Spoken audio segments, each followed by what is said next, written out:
Welcome to Eklavya स्नातक। आज हम करने जा रहे हैं दिल्ली यूनिवर्सिटी का कॉमर्स का सब्जेक्ट जिसका नाम है फाइनेंस फॉर एवरीवन। यूनिट 4 का लेसन 1 करेंगे जिसका नाम है इंश्योरेंस सर्विस।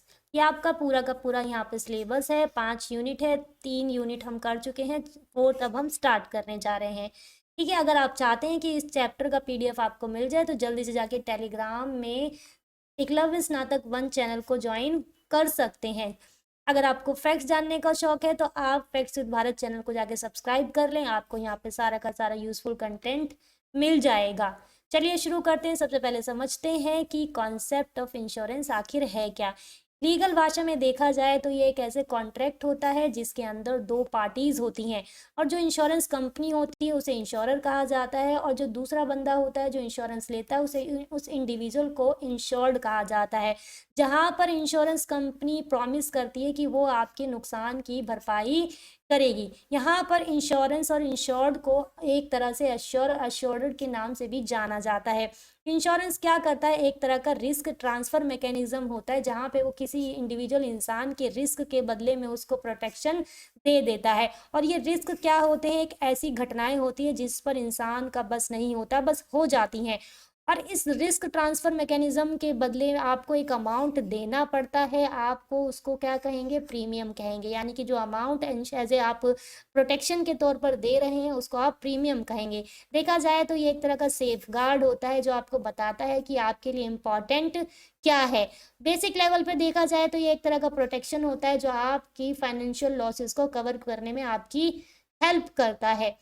देखिए, मार्केट के अंदर बहुत सारे जो हैं इंश्योरेंस कवर अवेलेबल हैं, जैसे कि life insurance, health insurance, accident insurance, term insurance, retirement plan, vehicle insurance और प्रॉपर्टी इंश्योरेंस। यानी कि बहुत सारे जो इंश्योरेंस है मार्केट में अवेलेबल है।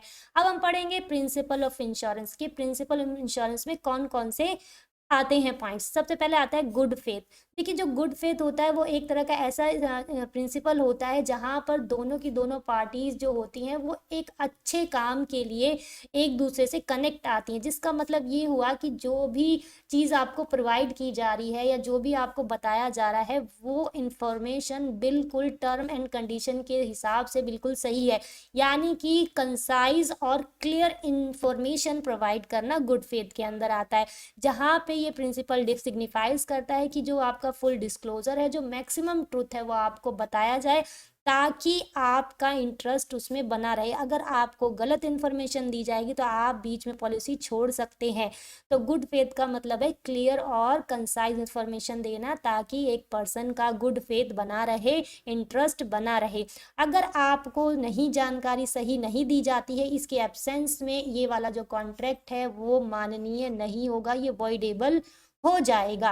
अब हम बात करते हैं नेक्स्ट पॉइंट की जिसका नाम है प्रिंसिपल ऑफ प्रॉक्सिमेट कॉज। देखिए, जो डॉक्ट्रीन ऑफ प्रॉक्सिमेट कॉज है ये कॉज एंड इफेक्ट का प्रिंसिपल है। प्रॉक्सिमल क्वेश्चन एक जो है वो क्लेम करता है कि जो इंश्योरेंस ऑब्जेक्ट है, जो एक्सपीरियंस है, एक एक्सीडेंट है। यानी कि जो इंश्योरेंस कंपनी है इसमें ये देखेगी कि भाई एक्सीडेंट का जो मेन कॉज है वो क्या है और कैसे हुआ। और जो इंश्योरेंस कंपनी होती है फिर वो डिसाइड करेंगी कि भाई आपके ऊपर कितने क्लेम्स बनते हैं। यानी कि सबसे पहले तो वो ये डिसाइड करेगी कि जो भाई एक्सीडेंट हुआ है उसके पीछे कारण क्या था, और उस कारण में जो डैमेज हुए हैं उनमें कितने जो है नंबर ऑफ जो पॉलिसी क्लेम्स है वो कितने होते हैं। हर चीज़ आपकी पॉलिसी में कवर नहीं होती, तो आपको देखा जाएगा भी इफेक्ट एंड कोज क्या थे और आपका जो कारण थे वो क्या थे, और उस घटना में, उस नुकसान में आपको कितना क्लेम मिल सकता है उसकी जांच पड़ताल होगी। अब आता है number 3, principle of insurable interest. इसमें क्या होता है, जो एक इंश्योर्ड पर्सन होता है उसका इंटरेस्ट होना बहुत ज़्यादा ज़रूरी है। यहाँ पर जो इंश्योरेबल इंटरेस्ट का जो मतलब है वो ये है कि एक ऐसा इवेंट ऑकर्स हो जाए जिसमें आपकी सिचुएशन को बदलाव करने में हेल्प हो जाए। यानी कि अगर आपका कोई घटना होती है तो आपकी सिचुएशन बदतर ना हो, ठीक रहे और उसमें अल्टर हो जाए, उसमें बदलाव आ जाए। या अगर ऐसा होता है कि भाई कोई घटना ही नहीं हो तो ऐसा नहीं है कि भाई आपकी सिचुएशन बदल जाए, यानी कि आपका नुकसान हो रहा है तो आपकी सिचुएशन में अल्टरेशन हो जाए, यानी कि आप ठीक हालत में हो जाए, ना नुकसान में रहे ना घाटे में। लेकिन घटनाएं अगर नहीं होते हैं तो आपकी स्थिति सेम की सेम बनी रहे। ठीक है, इसके बाद क्या है, देखिए जो इंडिविजुअल होता है वो नहीं बाय कर सकता, खरीद नहीं सकता जिसका इंटरेस्ट ही ना हो। अगर आपका इंटरेस्ट ही नहीं है तो आप इंश्योरेंस नहीं खरीद सकते। और इंश्योरेंस क्या करता है, अगर आपको नुकसान होता है तो आपकी सिचुएशन को बदल के आपको ठीक हालत में ले आता है, और नुकसान नहीं भी होता है तो आप सेम कंडीशन में रहते हैं जो आप ऑलरेडी थे। ठीक है, अब बात आती है प्रिंसिपल ऑफ सेब्रोगेशन। यहाँ पर सेब्रोगेशन का मतलब ये होता है कि इंश्योरेंस कंपनी के पास एक लीगल राइट होता है, कानूनी अधिकार होता है कि वो एक थर्ड पार्टी पर केस कर सके अगर उसने डैमेज किया है या इंश्योरेंस लॉस का कारण बना है। यहाँ पर हम एग्जाम्पल से समझेंगे कि अगर कोई सामान किसी फैक्ट्री में रखा हुआ था और जो फैक्ट्री है वो जल जाती है किसी भी तरह की लापरवाही से, और वो लापरवाही किसने की है, इलेक्ट्रिक कंपनी ने कोई लापरवाही कर दी जो कि एक थर्ड पार्टी है। और जो इंश्योरेंस कंपनी है अब वो क्या करेंगी, वो अपने जो इंश्योरर था उसको तो पैसे दे देगी, लेकिन यहाँ पर उसका ये अधिकार है जो थर्ड पार्टी है, जो यानी कि थर्ड पार्टी कौन है, इलेक्ट्रिक कंपनी है, वो अपना अमाउंट रिकवर करने के लिए इलेक्ट्रिक कंपनी पे स्यू कर सकती है, केस कर सकती है। यहाँ पर आपकी इंश्योरेंस कंपनी को ये अधिकार हो जाता है कि वो तीसरी पार्टी को केस करके अपना कंपनसेशन ले सके। नेक्स्ट हमारा जो टॉपिक है वो है प्रिंसिपल ऑफ इंडेमनिटी, यानी कि क्षतिपूर्ति का सिद्धांत। देखिए जो इंडेमनिटी होता है वो ये होता है कि भाई जो वैल्यू ऑफ लॉस है, यानी कि जो आपके जो नुकसान हुआ है वो पेड किया जाता है इंश्योरेंस कंपनी के थ्रू। जहाँ पर जो वैल्यू होती है वो ज़्यादा नहीं होनी चाहिए एक्चुअल लॉस से। ये नहीं है कि आपकी 2000 की चीज़ खर्च हुई है या हो गई है या खराब हो गई है, डैमेज हो गई है, आप बदले में 4000 लें। कहने का मतलब ये है कि आपकी क्षतिपूर्ति जो है उतनी ही होगी जितने की आपकी नुकसान हुआ है, आप उसका ज़्यादा क्लेम नहीं ले सकते। अकॉर्डिंग टू दिस प्रिंसिपल क्या होता है कि जो इंश्योर पर्सन होता है वो उतना ही ले पाएगा जितना उसका एक्चुअल लॉस हो रखा है। अगर आपके 2000 खो गए हैं तो आपको 2000 का ही नुकसान की भरपाई की जाएगी, आपको 4000 नहीं मिलेंगे। जो आपका वास्तविक नुकसान है वही आपको दिया जाएगा। जो इंश्योर्ड होते हैं वो टाइटल्ड नहीं होते, वो हकदार नहीं होते कि वो किसी भी तरीके का इंश्योरेंस के थ्रू प्रॉफिट कमाएं। ठीक है, जो इंडेमनिफिकेशन होता है वो प्रिंसिपल जो होता है वो आपको एक इस तरीके के रूल पे काम करता है कि भाई आपको बैक सिचुएशन पे ले आए, यानी कि आपको दुर्घटना के बाद वापस से आपकी भरपाई करके उस सिचुएशन पे ले आए जो पहले से जैसी थी। यानी कि अगर आपका 2 लाख का नुकसान हो गया, आपकी फैक्ट्री जल गई है, तो आपको जो है इंश्योरेंस कंपनी 2 लाख दे देगी और फिर बाद में आप उसी कंडीशन में आ जाओगे जो आप पहले जिस कंडीशन में मौजूद थे, यानी कि वो आपको सेम लेवल पे ले आएगी, आपको प्रॉफिट में नहीं जाने देगी। ठीक है, नेक्स्ट हमारा जो पॉइंट है वो है प्रिंसिपल ऑफ कंट्रीब्यूशन। अब यहाँ पे देखते हैं, देखिए जो वो इंश्योर्ड पर्सन होता है वो परचेज कर लेता है, मल्टीपल इंश्योरेंस पॉलिसीज परचेज कर लेता है। तब क्या होता है कि वही जो कंट्रीब्यूशन जो प्रिंसिपल है वो इफेक्ट में आ जाता है, होता है उसका। जो इंश्योरेंस कंपनी होती है उनके पास राइट होता है, जो इंश्योरेंस कंपनीज होती हैं वो एक कंपरेबल अमाउंट की रिक्वेस्ट डाल सकते हैं। इसका एग्जाम्पल हम इस तरीके से समझते हैं कि जो एक प्रॉपर्टी है, मान लीजिए वो 5 लाख की है और उसने एक इंश्योरेंस 3 लाख का कंपनी ए से ले लिया और दूसरा इंश्योरेंस का 1 लाख का कंपनी बी से ले लिया, तो आपके पास कितने लाख का इंश्योरेंस हो गया, 4 लाख का इंश्योरेंस। देखिए इन द इवेंट, यानी कि क्या होता है, मान लीजिए आप उस 5 लाख की प्रॉपर्टी में कोई डैमेज आता है तो वो जो 3 लाख है जो वो कंपनी ए से ले लेगा। ठीक है, यानी क्योंकि उसने 3 लाख का जो इंश्योरेंस ले रखा था वो कंपनी ए से ले रखा था। अब जो है वो क्या करेगा, जो नोट फ्रॉम द कंपनी, अब वो जो कंपनी ए है now claim the proportional amount reimburse from the company, यानी कि क्या होगा कि आपको एक्चुअल अमाउंट ही उसको लॉस में लेके जाना है, उसका लॉस ही भर करना है, लेकिन आप ज़्यादा नहीं कर सकते। दोनों कंपनियां मिल बांट के उस बंदे को या जो भी इंश्योरर है उसको जाके आप हेल्प कर देंगे और आपस में मिल बांट के अपना जो अमाउंट है वो प्रोपोर्शनल अमाउंट क्या कर लेंगे, क्लेम कर लेंगे। ठीक है, अब आता है लाइफ इंश्योरेंस। लाइफ इंश्योरेंस क्या है, देखिए देखिए लाइफ इंश्योरेंस क्या होता है, डिफाइन किया जा सकता है एक कॉन्ट्रैक्ट के तौर पे।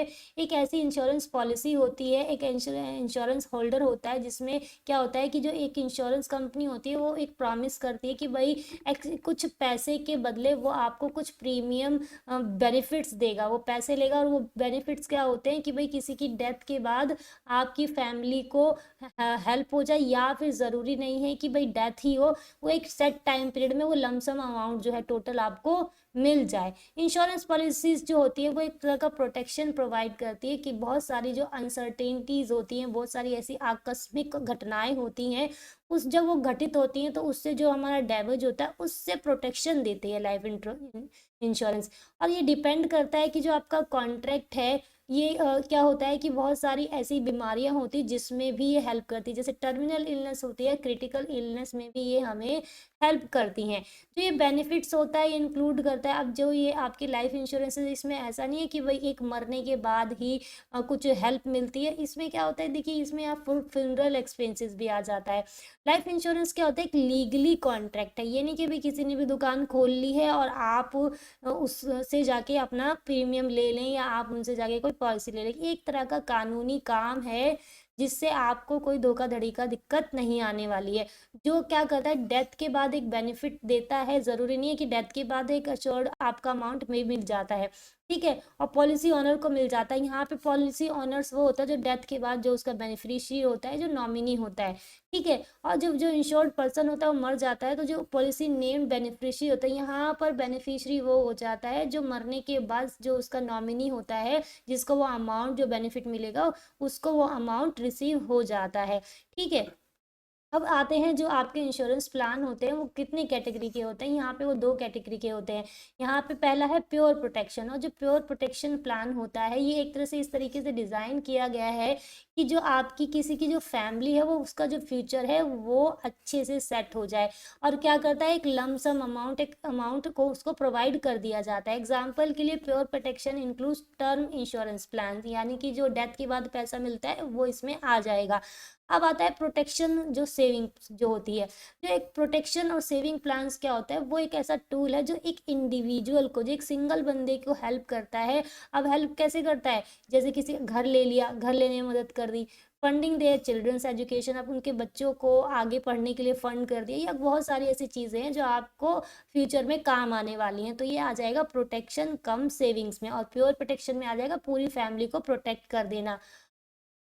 अब आता है जो इसकी विशेषताएं होती है लाइफ, क्या नाम है, ये लाइफ इंश्योरेंस की जो विशेषताएं हैं वो क्या है। सबसे पहले देखो, ये जितनी भी चीज़ें चलाई जाती हैं एक लीगल बाइंड कॉन्ट्रैक्ट है, बिल्कुल कानूनी तरीके से ये चलाया जाता है और एक तरह का डेथ बेनिफिट प्रोवाइड करता है पॉलिसी ऑनर को।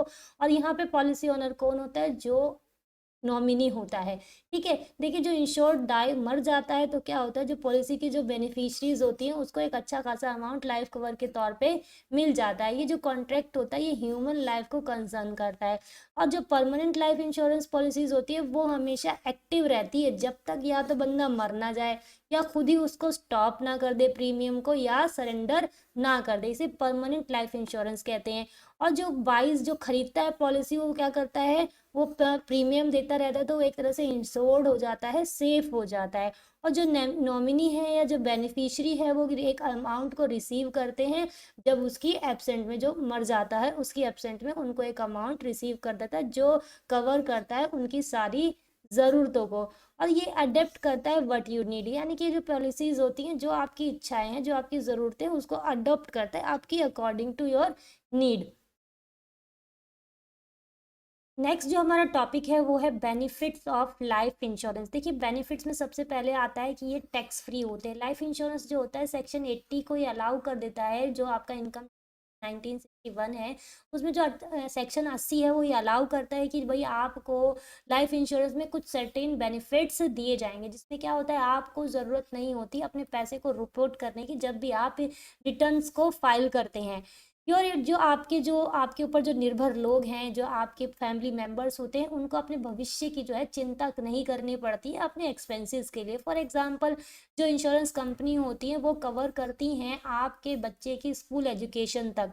यहाँ पे आपको दिक्कत नहीं होगी कि भाई आपको कुछ हो जाए तो आपके बच्चे को लोन लेना पड़ेगा, तो यानी कि वो आपके रिलेटिव्स को, आपके फैमिली मेंबर्स को वो एक तरह से प्रोटेक्ट करती है। जो लाइफ इंश्योरेंस होती है वो फाइनल एक्सपेंसेस भी लेती है। फाइनल एक्सपेंसेस जैसे मैंने आपको बताया था, जो आपका दाह संस्कार जो होता है, फ्यूनरल एक्सपेंसेस होती है, वो भी कवर कर लेती है।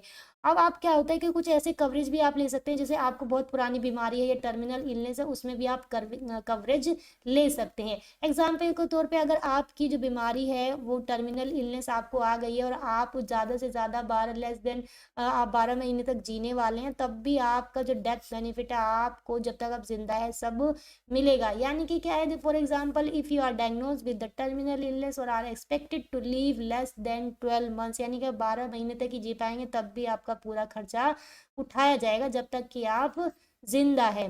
Provide financial security and investment property. देखिए फाइनेंशियल सिक्योरिटी तो मिलती है, आपको डेथ बेनिफिट्स भी मिल जाते हैं, आपको अदर बेनिफिट भी मिल जाते हैं, और आपको एक इन्वेस्टमेंट का तरीका भी मिल जाता है जहां पर टैक्स तो देना ही नहीं पड़ता, जो कि अच्छा एक ऑप्शन हो सकता है। अब आ जाते हैं डिसएडवांटेज ऑफ लाइफ इंश्योरेंस के बारे में। देखिए जो लाइफ इंश्योरेंस होती है उसका जो कॉस्ट होता है, प्रीमियम होता है, वो काफ़ी हाई होता है। बड़े बुजुर्गों के लिए हाई हो जाता है। जो इसका रिटर्न मिलना होता है वो काफ़ी कैलकुलेट करना काफ़ी डिफिकल्ट सा हो जाता है। और जो लाइफ इंश्योरेंस का जो रिटर्न होता है वो काफ़ी जटिल हो जाता है, और उसको आप अंदाज़ा नहीं लगा सकते कितना मिलेगा, कैलकुलेट करना मुश्किल होता है। लाइफ इंश्योरेंस का जो रिटर्न होता है वो मार्केट की परफॉर्मेंस के बेस पर होता है, यानी कि अगर मार्केट अच्छी है तो अच्छा रिटर्न मिलेगा, अगर मार्केट डूबी हुई है तो आपका रिटर्न गया समझिए। अब क्या होता है, देखिए आप अगर हाई प्रीमियम दे रहे हैं तो आपको क्या करना पड़ेगा, प्री एग्जिस्टिंग कंडीशन होगा। यानी कि जब आपको पता चल गया भाई आपको कैंसर जैसी बीमारी हो गई और आप चाहते हैं कि भाई आप कोई अच्छी सी पॉलिसी ले ले, तो आपका जो प्रीमियम हो जाएगा वो क्या हो जाएगा, हाई हो जाएगा। यहाँ पर बहुत सारे ऐसे लाइफ इंश्योरेंस फर्म होते हैं इंडिया के अंदर जो क्या करते हैं, डिटरमाइन करते हैं अप्रोप्रिएट लाइफ इंश्योरेंस प्लान। बहुत सारे प्लान्स दिए जाते हैं, बहुत सारी डिफरेंट पॉलिसीज होती हैं, बहुत सारी विशेषताएं होती है, हर पॉलिसी की होती है।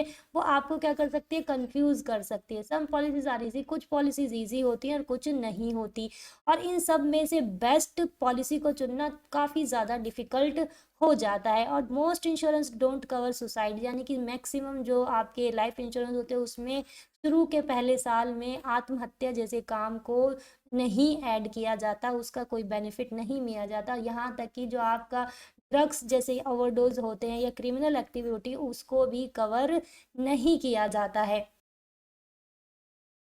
नेक्स्ट हमारा टॉपिक है comparison of the policies offered by various life insurance companies. अब हम यहाँ पे कंपैरिजन करेंगे कि भाई कौन कौन सी लाइफ इंश्योरेंस होती हैं और उनके अंदर क्या क्या कैरेक्टरिस्टिक्स होते हैं।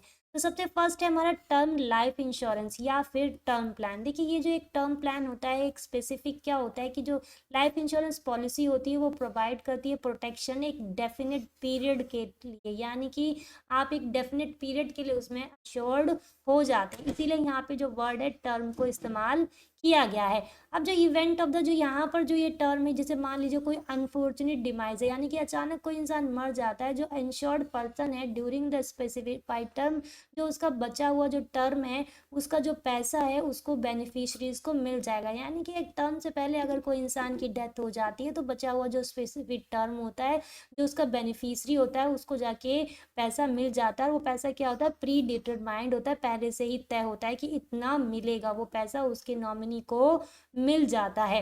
जो टर्म इंश्योरेंस प्लान होता है ये बहुत ज़्यादा मोस्ट पॉपुलर प्लान है लाइफ इंश्योरेंस का, और ये जो बहुत ज़्यादा आपको वाइडली कंसिडर किया जाता है। और इसमें क्या होता है कि बहुत ही ज़्यादा सिंपल और प्योरेस्ट फॉर्म है लाइफ इंश्योरेंस की। और जो इसके फीचर्स होते हैं वो क्या होता है कि जो लाइफ इंश्योरेंस प्लान्स होता है उसका जो हाई अमाउंट जो होता है वो कवर किया जाता है बहुत ही कम प्रीमियम पे, यानी कि बहुत आपको कम किस्तें देनी पड़ेंगी, लेकिन जो इसका कवरेज है वो बहुत ज़्यादा हाई है। और ये बहुत ज़्यादा जो है सस्ता है, दूसरी लाइफ इंश्योरेंस पॉलिसी के मुकाबले ये बहुत ज़्यादा रीजनेबल है आपके बजट के अनुसार। अब आता है whole life insurance plan. Whole life जो है वो एक तरह से जाना जाता है स्ट्रेट और रेगुलर लाइफ के तौर पे भी जाना जाता है। होल लाइफ इंश्योरेंस में क्या होता है कि एक तरह का परमानेंट लाइफ इंश्योरेंस होता है। जो प्रीमियम्स होते हैं वो पेड किए जाते हैं और जो जो जो ड्यूरेशन है वो इंश्योर्ड पर्सन का लाइफ टाइम चलता है। यानी कि क्या होता है कि ये वाला जो है ये परमानेंट चलता रहेगा, जीते जी आपको पैसा नहीं मिलेगा, लेकिन क्या होता है मरने के बाद आपको इसका बेनिफिट मिलेगा। यानी कि ये जीवन पर्यंत चलने वाला प्रीमियम होता है। इंश्योर्ड पर्सन अगर मर जाता है तो उसके नॉमिनी को क्या हो जाता है, पैसा मिल जाता है जितना बताया गया है। और इसमें क्या होता है कि जो होल लाइफ इंश्योरेंस प्लान होता है इसमें कवरेज होती है, प्रोटेक्शन किया जाता है। ये क्या होता है कि ये तो देखिए ना ही ये बढ़ता है, जो ये लाइफ का जो लाइफ स्पैन होता है, जो पूरी लाइफ जब इसका प्रीमियम चलता है तो ये प्रीमियम कभी बढ़ता नहीं है और ना ही कभी एक्सपायर होता है। ठीक है, ये कान भी कैंसल्ड, अगर मान लीजिए आपको कोई बीमारी हो गई है या कुछ हो गया तब भी ये कैंसिल नहीं होगा। एग्जाम्पल के तौर पे हम समझते हैं कि एक इंसान 25 साल का है, उसने एक लाइफ होल लाइफ प्लान ले लिया है और उसने प्रीमियम भरा था स्टार्ट किया है 25 की उम्र से, और उसने वो जो जो रिसीव करेगा, मान लीजिए उसने 45 की एज तक प्रीमियम दिया है तो 45 की एज पे उसे जो प्रीमियम लमसम बनेगा वो मिल जाएगा, क्योंकि जो ये है ये लाइफ टाइम चलना है तो उसको जो 20 साल का बेनिफिट है वो मिल जाएगा और जो उसका टर्म है वो एक्सपायर हो जाएगा। यानी कि ये क्या है, एक तरह का ऐसा होल लाइफ स्पैन है कि जहाँ पर आपको एक टर्म तक पैसा भरना है और फिर आपको वो पैसा मिल जाएगा, और अगर आप मर जाते हैं तो आपके बेनिफिशियरी को पैसा मिल जाएगा। आप बस इसको क्या कर सकते हैं, आप इसको विड्रॉ नहीं कर सकते, आप बीमार हो गए तो उसको क्या कर सकते हैं, कैंसिल नहीं कर सकते हैं, और ना ही ये एक्सपायर होता है, ना ही इसकी जो प्रीमियम होती है वो बढ़ती है। ठीक है, नेक्स्ट है यूनिट लिंक इंश्योरेंस प्लान। देखिए जो यूलिप है जो है इंश्योरेंस प्लान्स होते हैं वो ऑफर करते हैं डबल बेनिफिट को, इन्वेस्टमेंट के डबल बेनिफिट को करते हैं, और जो फुलफिल करता है आपके लॉन्ग टर्म के गोल्स को और लाइफ कवर को भी। फाइनेंशियली प्रोटेक्ट करता है आपकी फैमिली को वो ऐसी घटनाओं से जो जिन पर आपका बस नहीं है। जो यूलिप है जो प्रोवाइड करता है जो प्रीमियम की जो फ्लेक्सिबिलिटी है पेमेंट में वो प्रोवाइड करता है। अगर आपके पास ऑप्शन है, आपके पास ये ऑप्शन दिया जाता है कि भाई आप अपने पैसे को इक्विटी में डाल सकते हैं या फिर डेप्थ फंड में, परसेंटेज के हिसाब से आप चूज कर सकते हैं कि आपको किस तरीके से अपना पैसा इन्वेस्ट करना है। इसमें सबसे बेस्ट चीज़ ये आती है कि आप अपने पैसे को जब भी चाहें निकाल सकते हैं, बाकी अदर पॉलिसीज़ में पैसा ब्लॉक हो जाता है, लेकिन यहाँ पे ये आपका राहत है कि आप अपना पैसा विड्रॉ कर सकते हैं जब भी आपको नीड होती है। आप यहाँ पर क्या कर सकते हैं, यह भी चुन सकते हैं कि आपको इन्वेस्ट करना है, किस तरीके से इन्वेस्ट करना है, कि भाई आपका जोखिम उठाने का कितनी हिम्मत है, आप उस तरीके से इसमें इन्वेस्ट कर सकते हैं।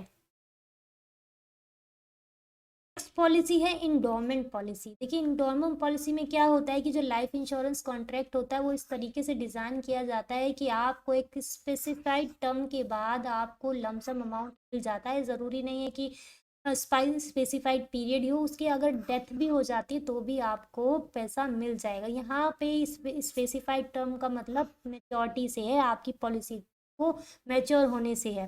जो टिपिकल मैच्योरिटीज़ होती हैं, मान लीजिए वो 10 साल की हो सकती है, 15 की हो सकती है, 20 की हो सकती है, या फिर एक एज लिमिट होती है।